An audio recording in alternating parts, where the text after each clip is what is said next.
Students of CBSE board class 10 class 12 बच्चों compartment students को लेकर बहुत इंपॉर्टेंट बात करें। अब आपके पास जस्ट एक वीक का समय है, you have just a week left, ठीक है। तो इसमें बहुत से बच्चे ऐसे होंगे जिन्होंने तैयारी कर ली होगी, एटलीस्ट इतना कि वो पास हो जाए, बट 50% बच्चे ऐसे होंगे जिनकी तैयारी नहीं हुई होगी, जिन्होंने अभी तक कुछ नहीं पढ़ा होगा, ठीक है।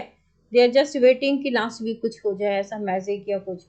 तो बेटा देखो, मैजिक तो होने से रहा। आपको अगर सबसे तो अच्छी बात ये होती कि आपने एक एक रिवीजन शॉर्ट्स देख करके हर चैप्टर के नोट्स रट लिए होते, नोट्स के बाद एनसीईआरटी के क्यूएनए कर लिए होते और सैम्पल पेपर कर लिए होते।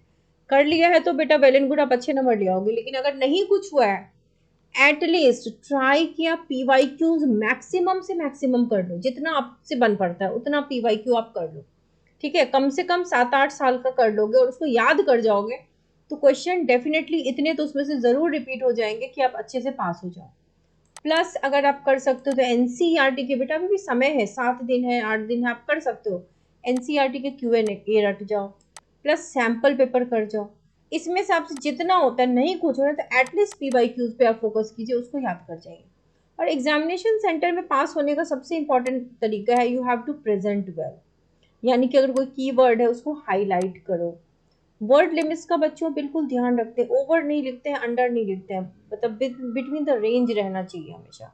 और एक बात याद रखो कि अटेम्प्ट जरूर लेके आना, ठीक है। अटेम्प्ट नहीं लोगे तो टीचर को ग्रेस वगैरह देने का मौका नहीं मिलता, क्योंकि अब आप देख रहे हो आपके जो पासिंग परसेंटेज है वो तो ठीक है, जितने थे उतने ही है। लेकिन प्रॉब्लम ये हो गई है कि अब जैसे जैसे कॉम्पिटेंसी बेस्ड क्वेश्चंस के नंबर्स बढ़ते जा रहे हैं, बच्चों के पास जो है वो ये शॉर्ट एंड लॉन्ग आंसर्स कम होते जा रहे हैं, तो वहां पर ग्रेस वगैरह देने में टीचर के पास स्पेस नहीं होता, जगह नहीं होती।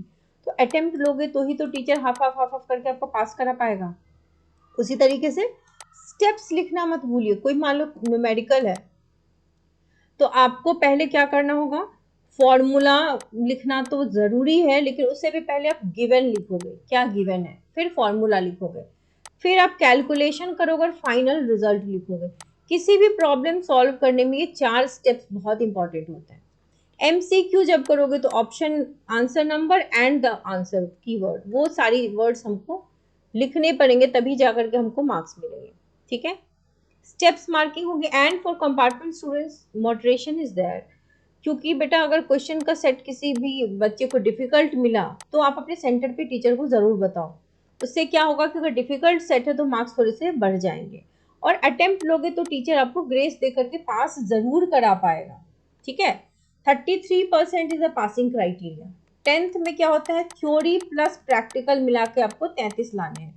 थ्योरी में तो देखो बेटा 13 to 15 लाओगे तो आप पास इसलिए हो जाओगे क्योंकि प्रैक्टिकल में आपका 18 to 20 आउट ऑफ 20 आ ही जाता है, क्योंकि आपकी थ्योरी 80 मार्क्स की है, प्रैक्टिकल 20 मार्क्स का है, तो 18 से 20 आपको मिला ही हुआ है। तो थ्योरी में आपको 13 से 15 के बीच आप लाओगे तो पास हो जाओगे। क्लास 12th में क्या है कि थ्योरी में इंडिविजुअली आपको पास होना है, तो थ्योरी अगर 70 की है या 80 की है, 70 की थ्योरी में आपको 23 नंबर लाने मैंडेट है और 80 की थ्योरी में 26 नंबर लाने जरूरी है। प्रैक्टिकल आपको देना नहीं है, प्रैक्टिकल तो जो आपका मार्क्स है वो कैरी फॉरवर्ड होगा।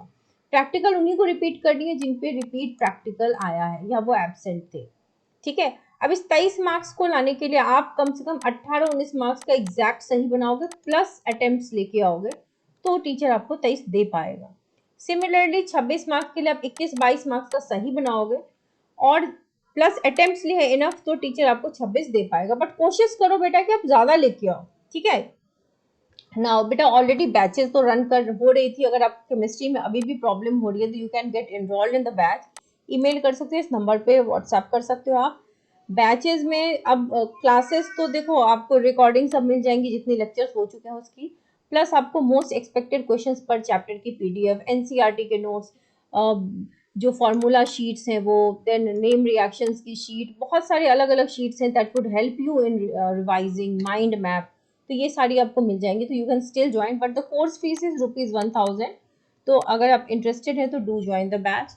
एल्स डिस्क्रिप्शन बॉक्स में प्लेलिस्ट दी हुई है जहां से भी आप तैयारी कर सकते हैं। देयर ऑल्सो कुछ एक्सपेक्टेड क्वेश्चंस पर चैप्टर के वीडियोस हैं, वो देख करके भी उसको भी रट जाओगे तो एटलीस्ट पास हो जाओगे। So wish you all the very best, stay positive, stay happy.